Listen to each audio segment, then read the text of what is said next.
आवाज जनतेचा, लढा सर्वसामान्य जनतेच्या न्याय व हक्कांसाठी।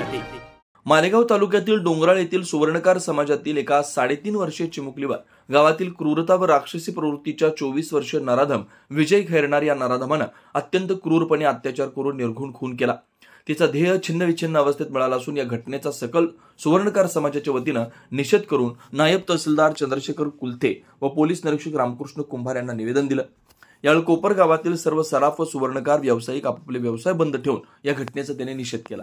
या प्रसंगी माजी नगरसेवक अतुल काले, अनिल जाधव, प्रकाश भडकवाडे, अविनाश बागुल, महेंद्र कुलकर्णी, कैलास नागरे, दिनेश देवळालीकर, राहुल बागुल, दीपक भालेराव, नंदकुमार जाधव, अविनाश वाघ, गणेश विस्पुते, अक्षय वर्मा, अनिल दाभाडे, कृष्णा विस्पुते आदींसह समस्त स्वर्णकार समाज व स्वर्णकार भारती सेवा संस्थांचे सर्व पदाधिकारी उपस्थित होते। आवाज जनतेसाठी नितीन जाधव, कोपरगाव। या मालेगावच्या छोट्याशा गावात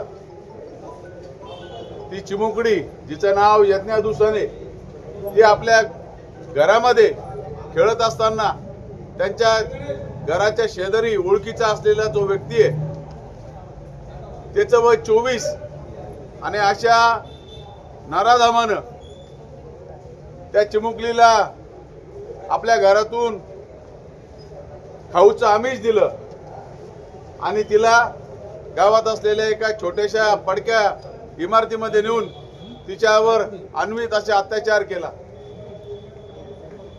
इतकी क्रूरता आणि इतकी काळीमा फासणारी व्यक्ती ही मुळात माणूस असूच शकत नाही।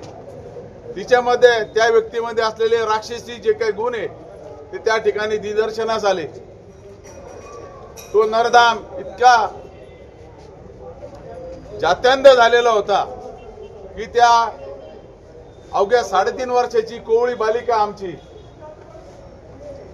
त्या हरामखोरांना नुसता अत्याचारच केला नाही तर त्या ठिकाणी अत्याचार केल्यानंतर त्या ठिकाणी त्या बालिकेचा त्यांनी खून केला आणि नुसता खून नाही तिचे तोंड दाबून नंतर तिचा जीव ज्यावेळेस गुदमारला तर ती बालिकेची शेवटची हालचाल त्यांनी बघितली आणि त्या नालायकाने तिच्यावर मोठ्या दगडाने तिच्या डोक्यावर वार केला आणि ती चिमुकली बालिका त्या ठिकाणी गतप्राण झाली।